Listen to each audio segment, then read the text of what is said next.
Welcome to the Glenn Beck program. Tonight, I want to talk to you about the crossroads that we're at. I believe that we're going to be confronted with something that's going to ask us to make a decision.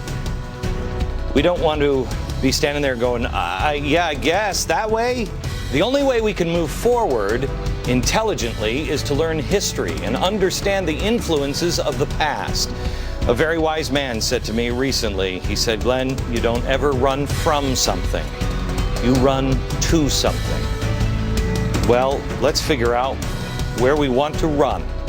It's time to tell the story of America.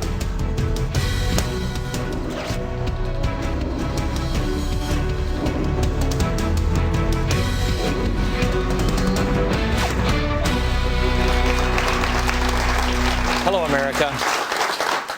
I want to tell you a story that really kind of happened here in America. It's going to solve so many problems. There are so many questions. So we were just talking, we have a studio audience in today. And I had just said right before we went on the air, it's amazing that free enterprise system lasted as long as it has. Because everybody kind of knows why it works or that they believe in it, but they don't know exactly how it works or why they believe in it. You will after the end of the program tonight. I want to start in 1945. The guns had finally drawn silent in Western Europe. The bombs had stopped falling. The skies were no longer filled with the scream of the fighter planes. The invasions were over. The battles were finished. The Allied forces had won. World War II was over. But this was not the end. This was the beginning of what we're facing right now. Perhaps, maybe even a more important war was just beginning in 1945. Europe was decimated politically, structurally. They faced the daunting task of starting over from scratch. They had the opportunity to start over from the beginning, clean slate. Unfortunately, it was a confused time. Americans had just come off the Great Depression. Many believed it was caused by the evil, greedy capitalist system. That's what our people had been taught here since 1933, 31. The question that loomed largest over many countries around the entire globe and here in America is, what do we do now? Now what? I mean, it was an economic collapse, they thought, that caused all of this. Should we risk another economic collapse? How about if we let the government control the economy? Sure, I know fascism and a dictatorship, it's bad because it led to Mussolini, but a lot of people back then thought Mussolini was okay until the very end. Hitler. Okay, there was a really bad example of Hitler, but maybe it was just the wrong guy running the economy. The eventual deciding factor in the war after the war came from a very unlikely source. He was an unknown. He was originally from Vienna. His name was Friedrich A. Hayek. I bring him up today because he's kind of an aha moment for a lot of people. We're in a similar war today, but if you don't know history, you don't know about this man. If you don't know history, you can't make the decisions that we need to make. Starting in the early 1940s, Hayek began writing a little book called The Road to Serfdom.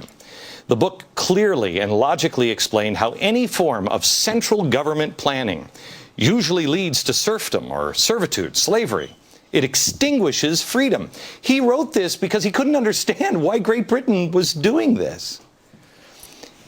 He didn't do it because of fortune or notoriety. In fact, it was the opposite. Material like this was banned everywhere. Germany banned it. He was writing it because he considered it, and to quote him, a duty which I must not evade, end quote. He believed that there was a real possibility that Europe and America would move in the same direction as fascist Italy, or Germany without the mustache, or Stalin. After all, England had been, in bed with a Fabian socialist, and England was starting to do all of the nationalized stuff. If you don't know what the Fabian socialists are, You look them up. Fabian socialists are kind of like our evil early 20th century progressives. George Bernard Shaw, who I showed you in our documentary, The Revolutionary Holocaust, he was a Fabian socialist. Give you a little taste of what they believed. Here he is. I don't want to punish anybody, but there are an extraordinary number of people whom I want to kill. I think it would be a good thing to make everybody come before a properly appointed board, just as he might come before the income tax commissioners, and say every 5 years or every 7 years, just put him there and say, sir or madam, now will you be kind enough to justify your existence? This is a Fabian socialist. This is the kind of stuff that our progressives here in the early 20th century. And do your own homework, America. Do not allow people just to say, that's ridiculous. Do your own homework.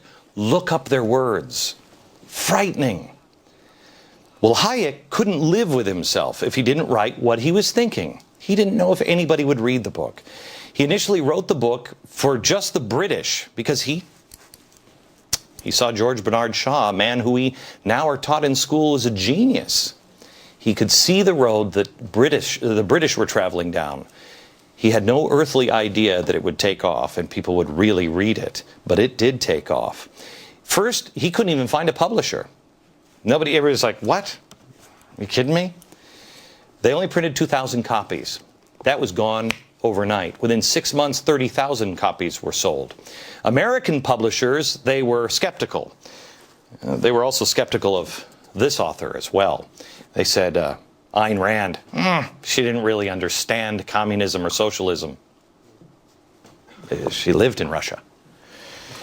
Well, they didn't think it would work here in America. And ironically, when they was pitching it, they tried to get progressive icon Walter Lippmann, as evil as this guy, as George Bernard Shaw. Walter Lippmann, read his words. They wanted him to do the foreword for this book, noting that if Lippmann did it, well, it would sell thousands, and if he didn't, maybe it would only sell 900. Well, Lippmann wasn't able to write it, and so it went off, and they published very few. It was huge. The book went through 6 impressions in 16 months. It was translated into foreign languages left and right, circulated openly in the free world.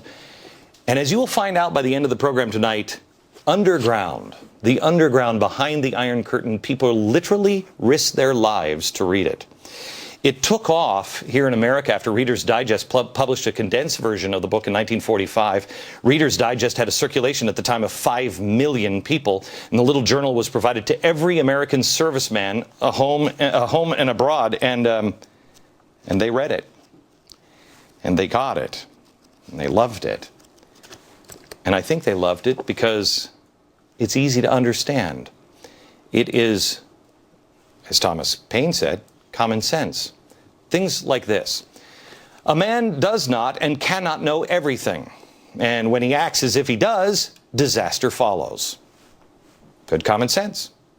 Hayek explained that capitalism is the only system of economics compatible with human dignity, prosperity, and liberty. He demonstrated that planned economies that tried to control the nature of man through administrative rules was impossible. This is important because that's what we're trying to do now. He said it would only lead to one outcome: serfdom, slavery. The message spread like a ripple on a pond, and soon terms like collectivism, which she was against, were erased from political debate.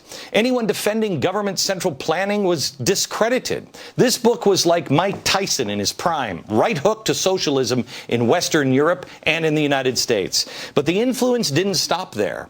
It has inspired political and economic leaders for decades since. Most famously, you know who loved this book?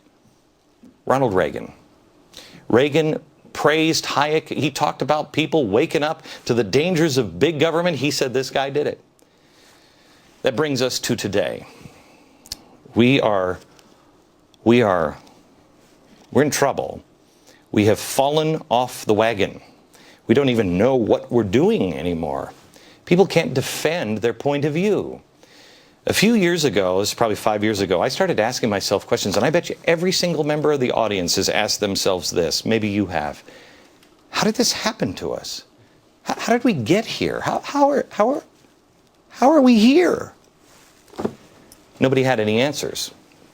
I started reading history. It didn't take long for me to realize that we were completely disconnected from our own history, making us incredibly vulnerable to repeating the mistakes of the past. If you don't know the past, you will repeat it.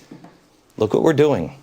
We now have a government car company, a government bank. We're talking about government oil companies, government hiring all the workers, 411,000 for the census, $14.5 billion to count people.